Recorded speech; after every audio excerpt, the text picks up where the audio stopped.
This channel does not promote any violent, harmful, or illegal activities. All content provided by this channel is meant for an educational purpose only. প্রেমের আমল থেকে বহু বাজার আগুন লেগে পুড়ে গেছে, কোটি কোটি টাকা সম্পত্তি। মাঝখানে কিছুদিন বন্ধ ছিল, আবার শুরু হয়েছে। এটা কি দুর্ঘটনা নাকি ঘটনা চক্রান্ত, সেটা আমার মনে হয় তদন্ত করে সরকারের দেখা উচিত। দুর্ভাগ্যজনক ঘটনা। এমনিতে জ্যোতিষ মতে 2025 সাল খুবই খারাপ সাল যাবে, দুর্ঘটনা, যুদ্ধ ইত্যাদি হবে, এটা অনেক জ্যোতিষী বলেছেন। আর এগুলো হচ্ছে অপঘাত, মৃত্যু, দুর্ঘটনা। সেজন্য সব জায়গায় সাবধান থাকা উচিত। ঘটনা হয়ে গেছে, দুর্ভাগ্যজনক। তাদের আত্মার শান্তি কামনা করি। কিন্তু পশ্চিমবাংলায় এরকম আগুন লাগার মতন নয়। এই সিপিএমের আমল থেকে বহু বাজার আগুন লেগে পুড়ে গেছে, কোটি কোটি টাকা সম্পত্তি।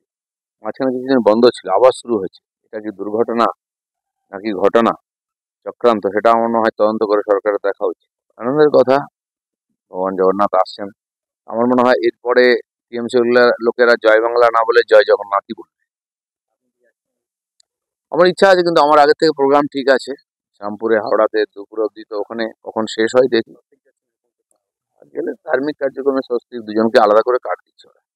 তো এটা কাটছির ব্যাপার আছে, সরকার দেখেছে। কিন্তু সব সরকারি প্রোগ্রাম তো যাই না, যদি সময় পাই জগন্নাথ দর্শন করতে যাবো। আজ অক্ষয় তৃতীয়া, সব জায়গায় সারা পশ্চিমবঙ্গব্যাপী বহু আয়োজন থাকে, বিশেষ করে ধার্মিক আয়োজন। আর হওয়া উচিত, ভালো তিথি। আমিও আগের থেকে ঠিক করে রেখেছি, একটি আশ্রমের বার্ষিক মহোৎসবে যাব, সেখানেই থাকবো, আগের থেকে ঠিক ছিল। তো ভালো কথা, সব জায়গায় আয়োজন হওয়া উচিত। ভারতবর্ষের মানুষ কাশ্মীরের হত্যাকাণ্ডে খুবই মর্মাহত, এবং বারবার এই ঘটনা ঘটতে লোকে ক্ষুব্ধও বটে। সেজন্য এর যোগ্য জবাব দেওয়া উচিত। আমার মনে হয় নরেন্দ্র মোদী আগেও দিয়েছেন, এবারও দেবেন। সেনা তখনই যাবে রাষ্ট্রপতি যখন চাইবেন। সরকার তাদের ক্লিন চিট দিয়ে দিয়েছে যে যে কোনো ধরনের স্টেপ সেনা নিতে পারে। আমার মনে হয় সেরকম কোনো কিছু ঘটনা ঘটবে যেটা উদাহরণ হিসেবে তৈরি হয়।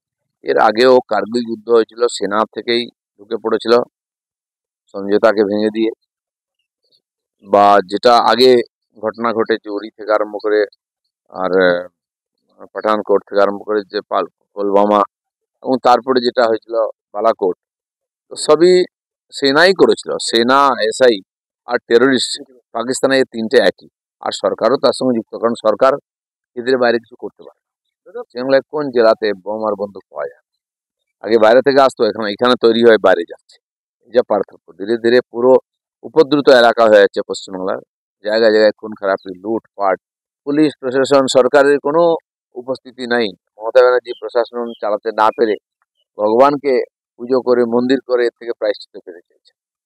হ্যাঁ, নিঃসন্দেহে এটা তো সরকারের দায়।